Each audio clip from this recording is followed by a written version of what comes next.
Қайырлы күн баршаңызға. Мен Ибрагимова Севара, балалар және ересектердің эндокринолог дәрігерімін. Қалқанша без аурулары, гипотиреоз, гипертиреоз, тиреотоксикоз, қант диабеті және тағы басқа эндокринологиялық аурулар бойынша консультация қабылдаймын. Консультация алу үшін төмендегі ссылкамен WhatsApp-қа жазсаңыз болады. Және Инстаграмда пайдалы ақпараттармен бөлісемін. Бұл менің Инстаграм аккаунтым. Пайдалы ақпараттар білгіңіз келсе, аккаунтқа тіркеліп алыңыз. Гипотиреоз дегеніміз не? Оны гормонсыз емдеуге бола ма?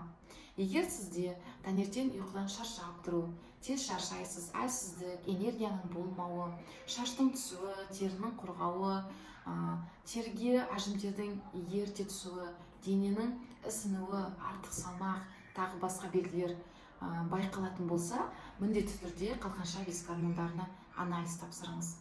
Гипотиреоз дегеніміз қалқанша без гормондарының жеткілікті түрде бөлінбеуі. Соның нәтижесінде организмдегі барлық зат алмасу процесінің баяулауы. Қалқанша без гормондары тироксин Т4 және триодтиронин Т3 болып табылады. Қалқанша без қызметі бас ми гипофизден басқарылады. Гипофизде ТТГ гормон бөлінеді.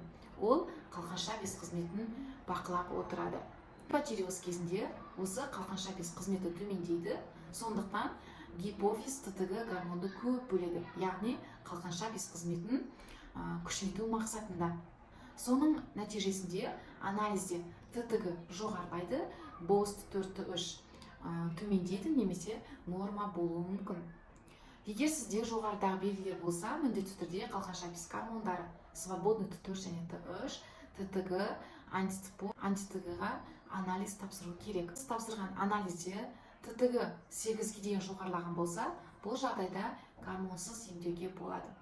Ол үшін біз қалқанша безге қажет витаминдер, йод, тирозин, селен және неактивный гормон Т4-тің Т3-ге айналуы, яғни активті гормонға айналуы үшін қажет магний, витамин Д, селен, сол сияқты витаминдер дефицитін толтыру керек. Себебі қалқанша без гормондары түзілуі энергозатратный процесс.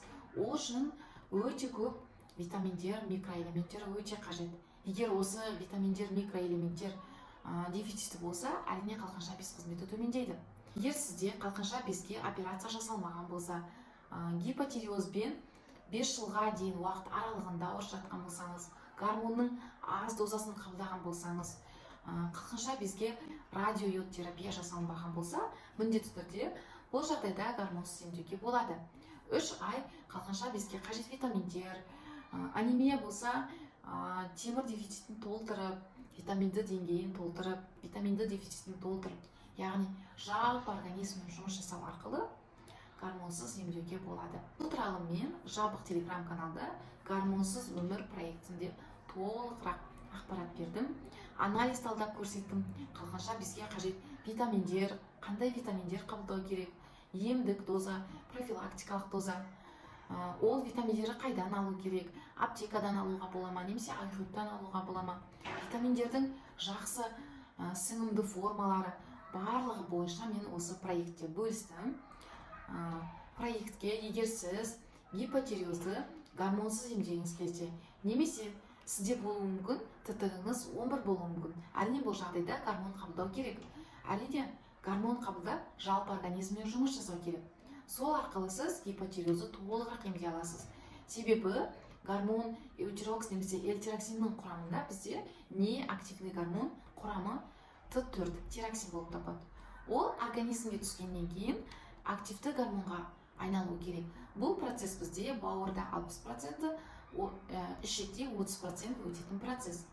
Егер сіздің бауыр улы заттарға толған болса, май басқан болса, әртүрлі себептермен бауырдың қызметі төмендеген болса, бұл сіз ішкен гормон құрамындағы неактивный гормон Т4-тің активті гормон Т3-ге айналу процесі баяулайды. Сондықтан сіз қанша гормон қабылдасаңыз да, үлкен дозасын қабылдасаңыз да, бірақ сізде ТТГ деңгейі түспеуі мүмкін. Немесе гипотиреоздың клиникалары әлсіздік, шаштың түсуі, тері құрғақ болу, артық салмақ, барлығы сізде кетпеуі мүмкін, сақталуы мүмкін. Сондықтан бұл жағдайда организммен жалпы жұмыс жасау керек. Және осы туралы ақпараттар білгіңіз келсе, онда телеграм каналдағы гормонсыз өмір проектіне тіркеле аласыз.